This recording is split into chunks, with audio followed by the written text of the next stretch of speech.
Kan mura tan hugas plato kung di man ka Nay naglulod sa gata. dalugdog na naman ko nakita ng kalabasa ba. Familiar mo sa gitawag nga dinuldog. So dinuldog means sa kalabasa na siyang imong giluto. Kanang itong ipino tapos durugin kanang idurog di siya nga may mo siyang creamy. Pero sa akong version, ang dinuldog sa akong papa dili na yung gipino. Ang gitawag pa yung duldog. Duldog ang tawag sa iya. Dili na siya yung kanang gipino bitaw nga ipalatok gid siya. So sa akong papa lahi siya nga version no. Kalabasa Japon, duldog gyapon yung tawag. Pero dagko siya hiwa. So dito na din ko sa imong plato magpisat-pisat, musto ka makaon. So sige na, sugdan nato kay kanang totoo sa kukaon kalabasa no. So kinahanglan na sad kumukaon og kalabasa, ang dibo healthy, good for the eyes. Dati simple kay ingredients, at ingredients kung kayo. Kung walang wala jud mo no inamoy kalabasa, kasudan ni jud pagani nga mga anak, sudan na. So na nato sa best dahon na natay ahos nga idukdok na nato. Di natay luya nga dinukdok no. Humot na ni siya kumaya ba. Di na din bombay pula kana kung gamay puno kay tawag ana kanang simple ra jud siya nga putahe pero healthy ha mo gini yung bantayan nga nasa healthy ang pagkamayaman gigasan na nato ino sino-sino na kayo kan mura tan hugas plato ba nga ana jud kuskuso pino tong tanit bisod pud no ato ilabay sayang nga katunga ala pang lutuon kay daghan ra puro risig kaon na siguro ron kay laka labo ba ka ni kung di man ka labo okay na lang. Basta ang importante, kalabasa yarn. Kuha na piso. Okay. So, ginundog sa inyo ha. Pino. Sa kuha, kasama ako, tinagpo, ipapano. Dagko. Why did it have to end so soon? When you say that you would never leave me, tell me, hanara, naratong kalabasa, nga dagkong hiwa na ito, pilang panit kay sustansya, magtutuyo ano, bahala kung saan ay pangalan na ito, basta tawag sustansya, huwag ang iyang timpla, is timpla sa dinuldog. So magluto natin na natin ingredients, simple ingredients, so, margini siya. Namin ginamos, isura lang yung ginamos unya, kaon mo gulay yung ginamos, kung namin ginamos, so ano ra, simple. So pa yung panit ko na anak, mabarato mo tayo na. Here it is. Squash. As usual, olive oil. Para gisahin natin ating panakot. Bombay. Ahots.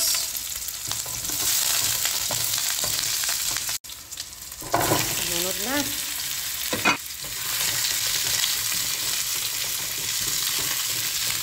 Mot.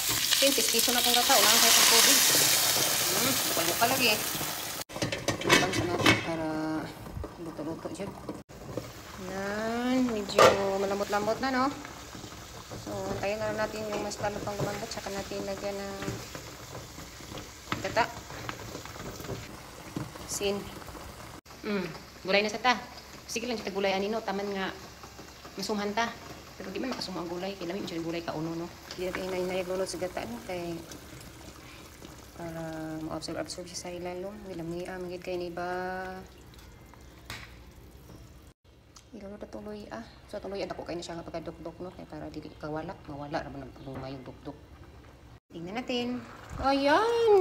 Mukhang masarap na naman to. Wala ka diha. Umot na kaayo. Yung luya talaga Nadala ng bida. Bumabango siya. Damihan ni oy.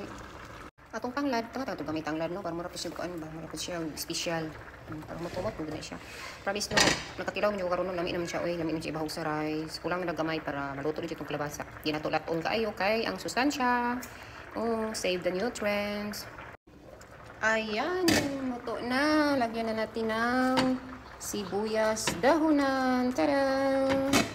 Mas nangamoy-ngamoy na. So kung makikita niyo luto na ang ating kalabasa, napakasimpleng recipe, no? Kalabasa lang, at saka panakot, yun lang. Kain na tayo. Gutom na. Ang ating dugdug. Dalugdug na. Dinalugdug. Kumana ako at dugdug, dalugdug. Sana?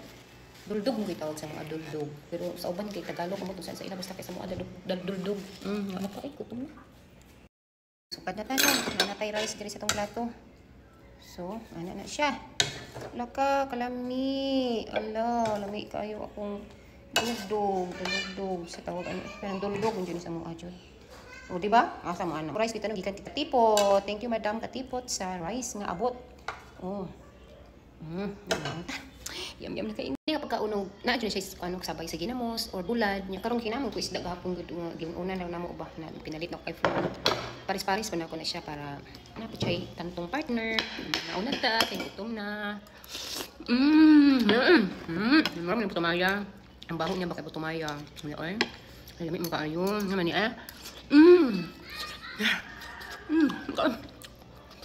Anit. Hala lamig ka isang tanan. Kanang mapil na pili mo ang iyang kalabasa nga naka sa kabukiran nga nagkaon ka kalabasa ug kanang kata ba. Dili labo pero nilami inon siya bisag lagat-lagat siya gamay nilami sa emptahe. Hangap ka. Dagat na maka.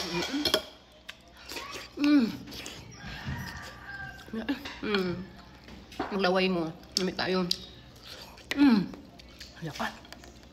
Hulayin na yun niya. Hindi ko maka. Dipindi sa pagluto niyo basta kay. Perfect siya. Wala kang tanaw kung papasaulan sa pagluto. Kung niya ni recall sa small mind lakad dumi ko ayun. Ang uban pisa-pisato nila sa plato no. Nya pisa-pisato nya mahimod din siyang puree. Mura siyang puree ba oh. Grabe gipalingot ko kinaon. May kay siya. Nakadugang ko guys kalami. Matagbaw. Nakadugang ko rice. Lumit man kaayo. Ang ubad natin ako sa mama. Kaya para mingawad siyang papa. Recipe ng papa. Lahi-lahi version ba?